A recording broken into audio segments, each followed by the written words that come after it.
Yesterday when I listened to Nigel, I was so envious of his beautiful English.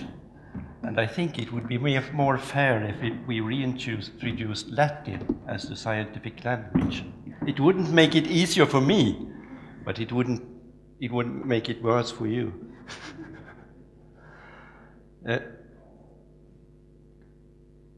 This is the setting in Sweden, which is quite unique in the Western world. We are not a country. We are 21 independent counties or regions.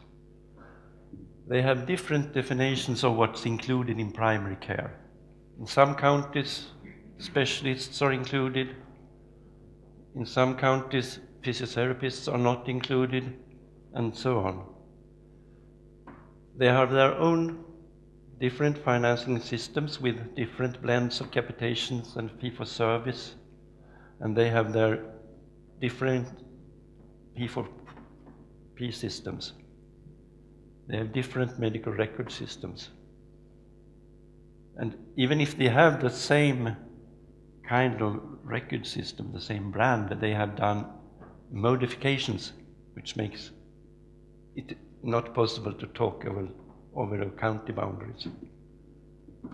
And they have different systems of follow-up of primary care. And they have different quality indicators. This is the Sweden countries. Now I'm talking about the hospital doctors who have been very good at quality registers in Sweden, and these are pictures which I have stolen from Göran Garelik, who is the founder of the hip arthroplastic register. Charlie, I suppose you remember when I was doing my internship, it was the Charlie prosthesis which was used, and he said that they should have a national register, and in the United States they started in 2007, 35 years later. But in the Nordic countries we have been much earlier, and Sweden was first. And Sweden has the lowest reported frequency of reoperations in the world. And you can see here, it's the survival of hip arthroplasty, and it's the United States which are the lowest, and Sweden and Norway which is here.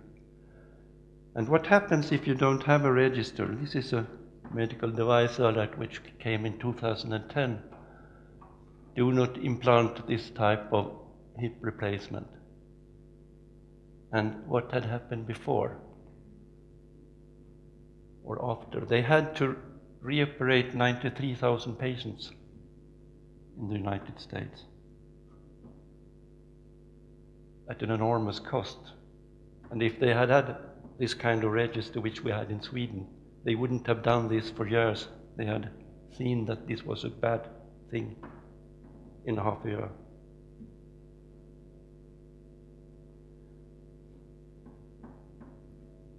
The successes of these kind of registers has created high expectation in Sweden, what you can do with quality registers. And they also have become a model for quality registers. And these, when you have these surgical registers, they are often new procedures with lack of evidence. You don't know which kind of arthroplastic insert, which is good or which is bad. And you don't know, by the register you can see that, and it's creating new evidence on the procedures studied. In medical registers, it's procedures which are based on evidence, and the registers are used to check adherence to guidelines. And when you have the database, you can see if the expected outcome from the trials are realized in reality. We have 90 quality registers in Sweden, and they are all aimed for one diagnosis or one procedure. And they are created and managed by hospital specialists who know a lot about the procedure or illness. and it can be questioned how much they know about primary care. And it's a lot of pressure for us they want our patients in their databases, and they get some. Every year, 250,000 patients with diabetes are reported to the register, and about 80% of those are reported by a second. You have to put it in a special website. It's not direct transported from the. So 200,000 patients are put in by hand. The other registers are not used much, you can see. Only a few of the health centers and very few reports. But the authorities believe very much in this. So in nearly every county, it's mandatory to take part of the diabetes register, or you get paid for it. And now the three last registers here, the government this year has put an enormous lot of money to give to the counties if they force their GPs to put their patients in these registers. The register of dementia, for every patient which is reported from any primary care unit, the government pays 500 euros to the county. It's a lot of patient money. And I think this is an indication that the register is not so good for primary care. If it was good, we would use it without payment. And the GPs have been and are reluctant. We are not measuring the register, not measuring the right thing. And there are one disease registers, and they are used to bang us in the head and tell us that we are bad doctors. And they are not adapted for our needs of information. And time is better spent than doing a second data entry of what we have already recorded in the medical record. This is a trial which I am the father of, and Eva, which we in the Swedish Quality Council got. It's called PV Quality. And our dream was it should be easy to use, and we should spend time improving quality instead of putting in data. And we use a random sample of patients. For improvement work, you don't, to make a benchmarking, you don't have to have every patient. And you get feedback immediately. It's just like it. We have evidence-based indicators for 10 diagnoses now. And we have background with references and motivating. These are the 10 diagnoses which we have now. But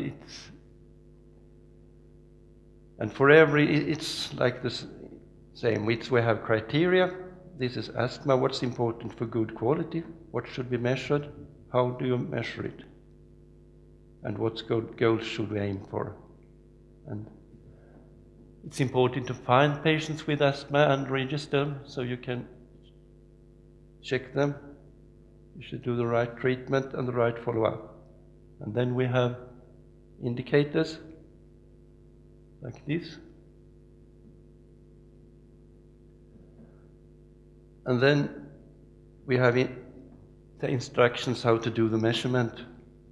And it's the random sample. You have to look in the medical records, 10 or 20 per doctor.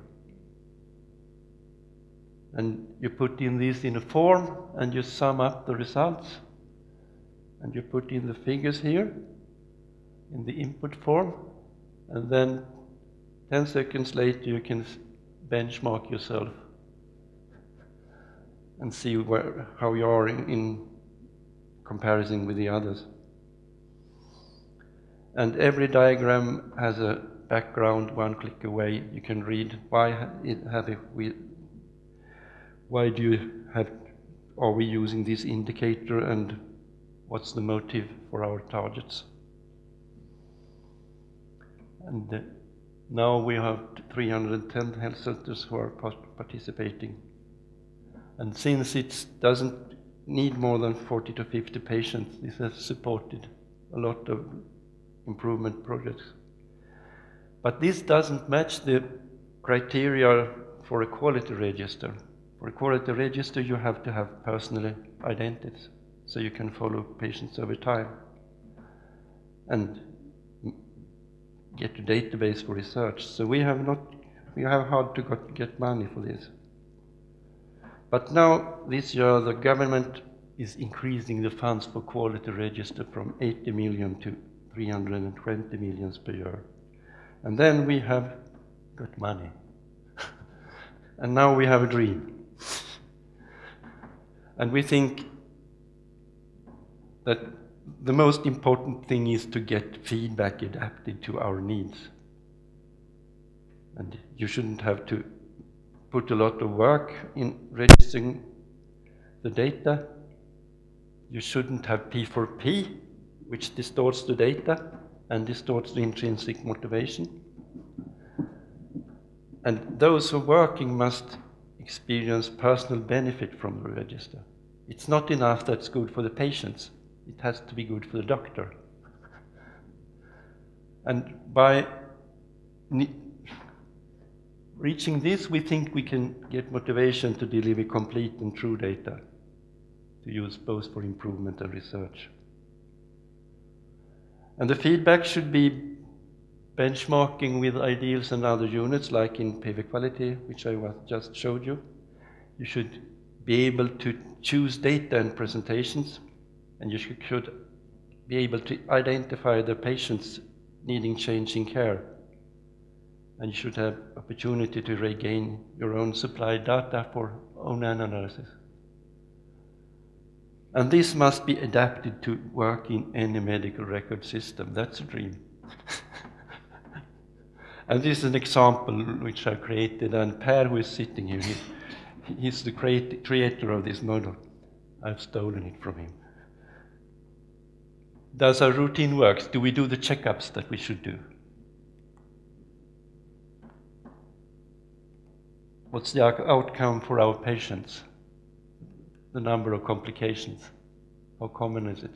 And compared to others here. And how do we manage our patients?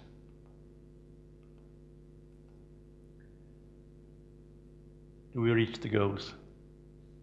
And with one look at this, you can see where do we have to work? Where are we not good enough? And this is, you can see how your cholesterol values, and then you could do like in MedRave, you can see the patients, so you can look in the medical records and see why haven't you reached the goals by these. And then you should also have the possibility to get a list of all the data, so you can see for every patient where do you have to do anything to change the care. That are our plans that we hope to realize. But we see if it's possible. It's a lot of politicians in every county who have the final word. And our hope is that if we can make a model which has standardized language according to vad heter det nu? Jävla kodspråket.